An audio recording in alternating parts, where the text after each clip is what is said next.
Israel और Hezbollah के बीच cease fire को लेकर समझौता हो गया है, लेकिन ये समझौता कुछ शर्तों पर हुआ है। और इसके पीछे की वजह क्या है, इजराइल के प्रधानमंत्री बेंजामिन नेतन्याहू ने ये भी बताया।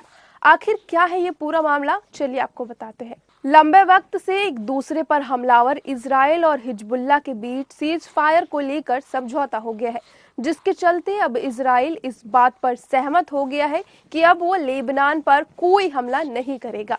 इजराइल की सरकार के तहत शीर्ष निर्णय लेने वाली संस्था यानी इजराइल की सुरक्षा कैबिनेट ने युद्ध विराम पर सहमति जताई है, जो कि टकराव के बीच मिडिल ईस्ट से एक राहत भरी खबर है। इस सीज फायर को लेकर इजराइल के प्रधानमंत्री बेंजामिन नेतन्याहू ने कहा कि संघर्ष विराम की अवधि इस बात पर निर्भर करती है कि लेबनान में क्या होता है। हम समझौते लागू करेंगे और किसी भी उल्लंघन का जोरदार जवाब देंगे। वहीं नेतन्याहू की ऑफिस की ओर से कहा गया कि सुरक्षा कैबिनेट ने 10-1 वोट से अमेरिकी मध्यस्थता वाली युद्ध विराम योजना को मंजूरी दे दी है।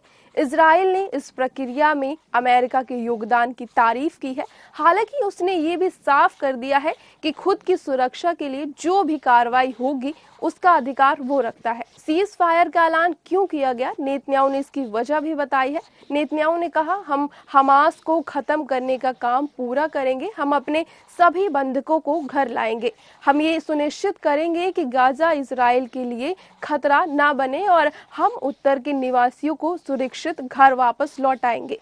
नेतन्याहू ने कहा, युद्ध तब तक खत्म नहीं होगा जब तक हम इसके सभी लक्ष्यों को हासिल नहीं कर लेते, जिसमें उत्तर के निवासियों की सुरक्षित घर वापसी भी शामिल है। और मैं आपको बताता हूं कि ये वैसा ही होगा जैसा दक्षिण में हुआ था। बता दें, लेबनान और इजराइल के बीच सीज फायर में अहम भूमिका अमेरिका और फ्रांस ने भी निभाई है। इजराइल और हिजबुल्लाह के बीच सीज फायर को लेकर समझौता तो हो गया है, लेकिन इस समझौते की कुछ शर्तें भी हैं। आखिर क्या है वो शर्तें, चलिए आपको बताते हैं। इजराइल और हिजबुल्लाह के बीच हुए युद्ध विराम समझौते की शर्तों के मुताबिक हिजबुल्लाह इजराइल लेबनान सीमा से करीब 40 किलोमीटर पीछे हटेगा। वहीं इजरायली सेना को लेबनान का इलाका पूरी तरह से खाली करना होगा। अमेरिकी नेतृत्व वाला एक अंतर्राष्ट्रीय निगरानी समूह इस बात पर नजर रखेगा कि सभी पक्ष समझौते का पालन कर रहे हैं या नहीं। अमेरिकी अधिकारियों के मुताबिक हिजबुल्लाह के लड़ाकों के पीछे हटने के बाद इस इलाके की सुरक्षा लेबनानी सशस्त्र बलों के हाथ में होगी।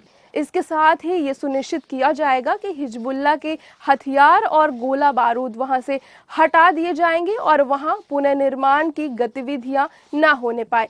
युद्ध विराम समझौते की शर्तों के मुताबिक लेबनान की सेना दक्षिण इलाकों में करीब 5000 सैनिकों को तैनात करेगी। समझौते में ये भी कहा गया है कि संयुक्त राष्ट्र शांति सेना, लेबनान की सेना और एक अंतर्राष्ट्रीय निगरानी समिति ईरान समर्थक हिजबुल्लाह पर नजर रखेगी।